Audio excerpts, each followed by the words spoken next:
Well, it's that time of year again. Africa Week. And the Africa stall is doing business in Don Street. We're going to have a little chat to them in a moment.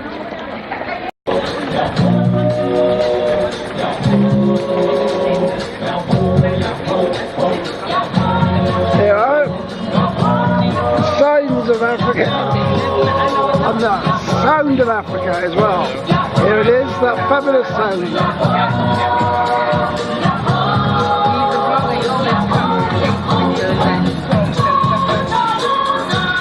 There are. We haven't got any of these here today, not live ones. Unfortunately, all these animals are struggling, and lots of Africa, they're struggling.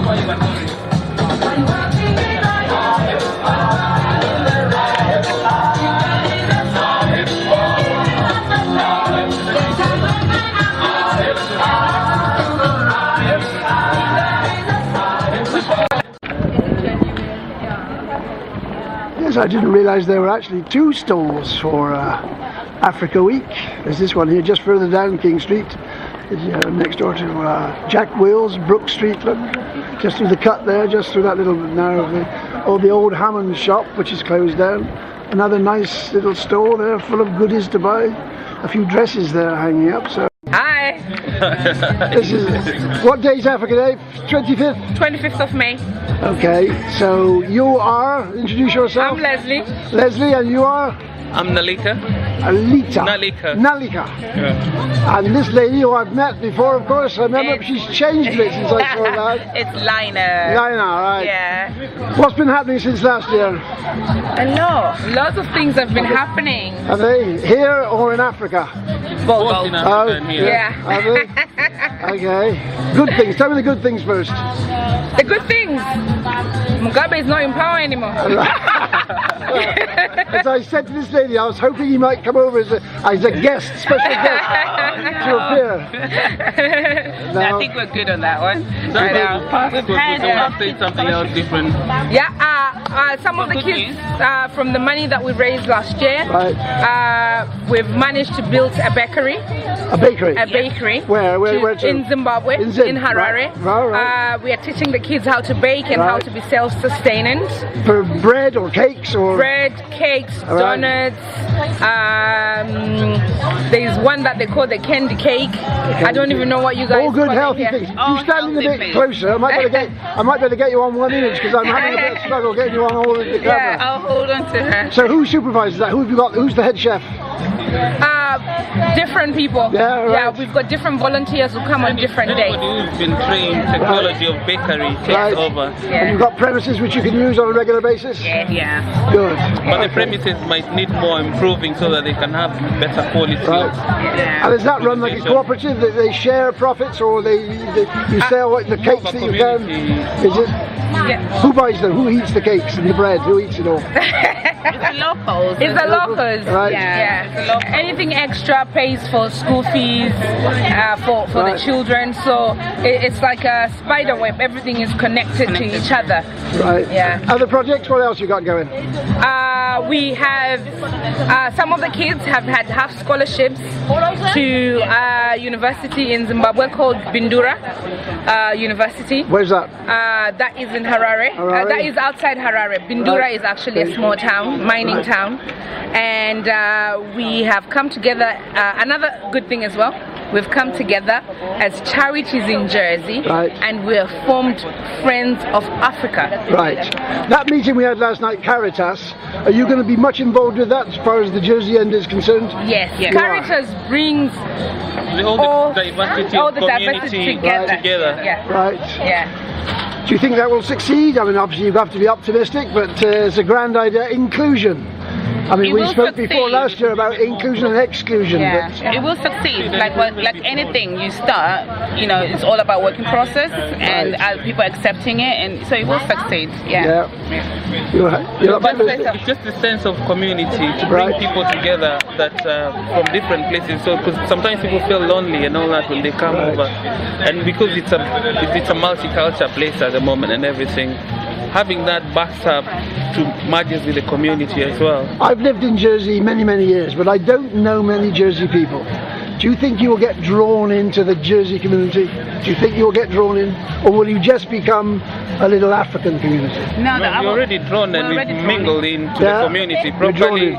We respect the social aspects, the culture, tradition. Right. Just our next home at the moment. You think we've had a lot of locals loving the brightness this is bringing. That's right. So the locals are enjoying. Because last night there was a little dance troupe of Polish children. Yes. But they was all Polish children, as far as I know. I don't know if there are any Jersey children there. Do you think a little dance group like that will ever be a mixed group, dressed up in costume? These children have been born here, so then the children normally mingle and manage to merge together. Right. That's the sense of actually bringing a community together. Maybe when the whole thing was being advertised, not other specific denominations were told that this is happening. That's why you saw only children from one area. But with time, all these children are being brought up together. They're going to work together. And everybody on an individual aspect is trying to bring the whole island together. Like the three of us, we've got kids. And when our kids' friends come to our houses, what do? We cook our African food. Of course. And they eat. We play our music. So we are integrating the Jersey culture with the African culture and getting the best of everything. My son's best friend, he knocks on my door and he asks, can I have sadza? That is a Zimbabwean meal. And he is as Jersey as it gets. So it's all about integrating. We take a part of Jersey. So your children, what do you want them to be? Jersey children or Zimbabwe or a bit of mix? Oh well, they are a mix. Already. They've been born here, but the tradition and culture, we have to try to enforce it to everybody, because they're already born here. They're Jersey kids. Do you see? I think we touched on this last year, but do you see any problems with Brexit because you're outside the European Union, and I don't know what your status will be under the new regime? Well, our status will not be affected at all, because most of the people from the Africa continent and everything, we've managed to enroll to be British citizens. The status are going to affect only people from European Union, which European Union will not affect Jersey that much, because at the moment Jersey is not part of, it's a part of UK, but not part well, of at the moment Union. you can travel backwards and forwards to Africa quite easily, but if we're not in the European Union, it might not be so easy to travel. Is that something you've thought about?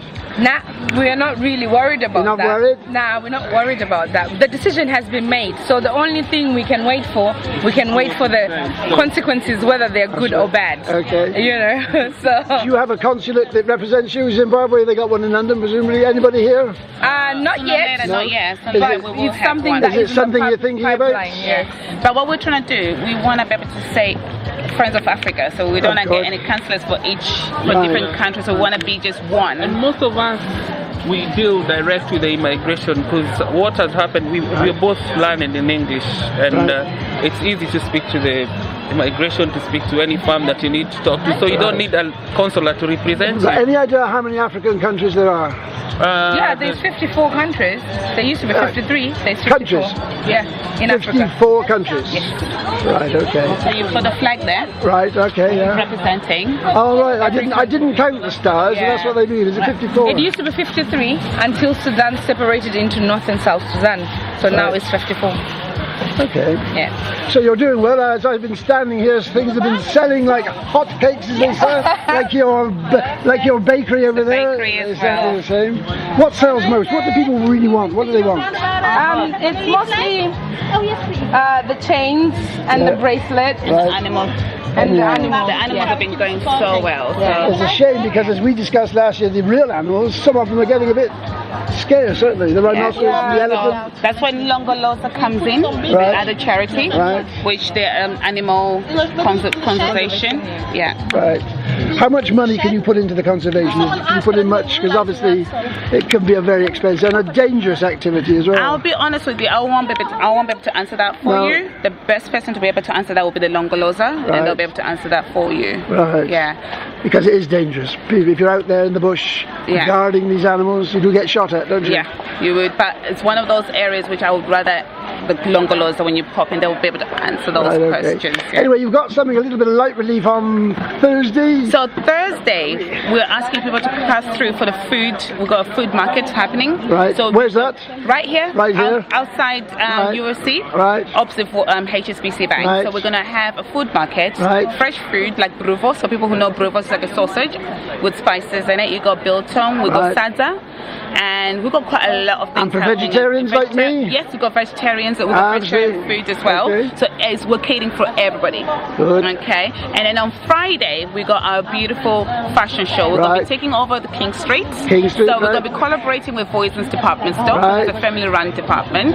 And we're going to be sharing all the African wear or anything modern you find in Voisin's. Is it stuff made in Africa, some of it, or is it you've made it up here? Or there's a fashion designer coming from South Africa. Oh, right. So she's physically made those clothes from South Africa. So she's going to be coming with them on Thursday. Is she going to be bringing in that fabulous fabric, that fabulous printed fabric, print, which everybody wants in Paris? Everybody wants it, so we'll be here on Friday. So from 12 o'clock till 2, you're going to have the fashion show. Okay. We're going to have African dancers opening up the show at 12 o'clock. 12 o'clock. And then the runaway starts at 12:30. Okay, well we should make sure King Street is packed to capacity. It's going to be packed on Friday. And you've got a big posh dinner coming up as well? On Saturday. That's going to be at the Pondo Hotel. Okay. Is that booked up fully yet? That's sold out. Sold out. It's sold out. We actually had a waiting list. Did you? So now the waiting list, we cannot keep the waiting list, but it's sold out. Okay. Yeah, but thanks to all the locals and everybody who's been following us on Facebook, we've managed to do that with them.